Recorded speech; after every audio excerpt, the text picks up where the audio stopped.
अस्सलामुअलैकुम, आदाब, नमस्कार। मैं हूं अफसर आलम। आप देख रहे हैं BDD TV 24। गर्दनी बाग में धरना पर बैठे Bihar public service commission BPSC के छात्रों की स्थिति बिगड़ रही है और सरकार की उदासीनता के कारण कुछ छात्रों की तबीयत अचानक खराब हो गई है। माननीय सांसद श्री राजेश रंजन उर्फ पप्पू यादव जी ने इन छात्रों को तुरंत एम्बुलेंस से Patna medical college and hospital भेजा।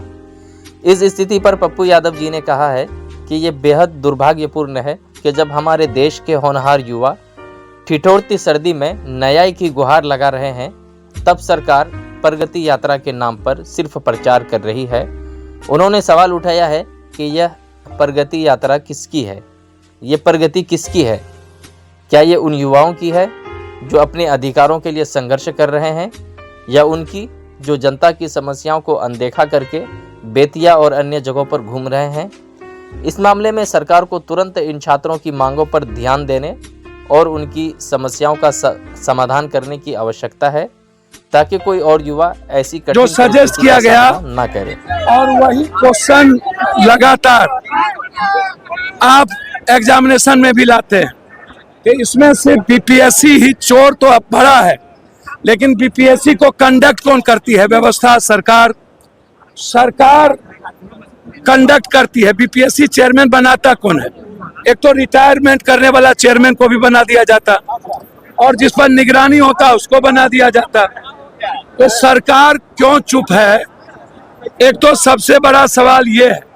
दूसरा, ये 4 सिस्टम के द्वारा लगातार नालंदा ही एक शहर ऐसा क्यों है जो 90 के पहले से लेकर के आज तक एक शहर से लगभग सभी एग्जामिनेशन के पेपर लीक आउट होते रहे, बड़े और छोटे स्केल पर।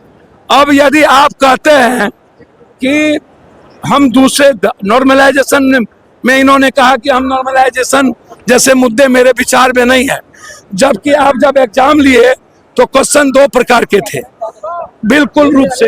तो अब तो सारे लगभग 4 लाख बच्चे, 12,000 बच्चे यदि हमारे उस एग्जामिनेशन सरल एग्जामिनेशन के तहत आ भी जाएंगे और आप यदि इसको नहीं बदलते हैं, तब भी 4 लाख के लगभग बच्चे प्रभावित हो गए और मर जाएंगे। जिसका अंतिम क्वेश्चन था, अंतिम उम्र था, जो इसके बाद वो उसका लाइफ नहीं बचेगा, वो तो लगभग बर्बाद हो जाएगा। तो री एग्जामिनेशन ही मात्र एक उपाय है। री एग्जामिनेशन ही एकमात्र उपाय है।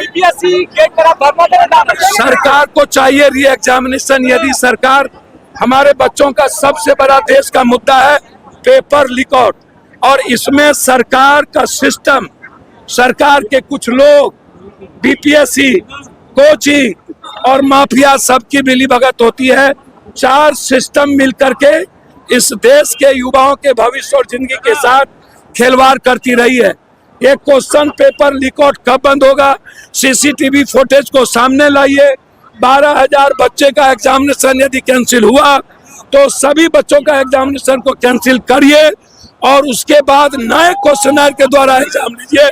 यदि आप ऐसा नहीं करेंगे तो हमारे जैसे लोगों को बच्चे के भविष्य के लिए मरने के अलावा कोई रास्ता नहीं है।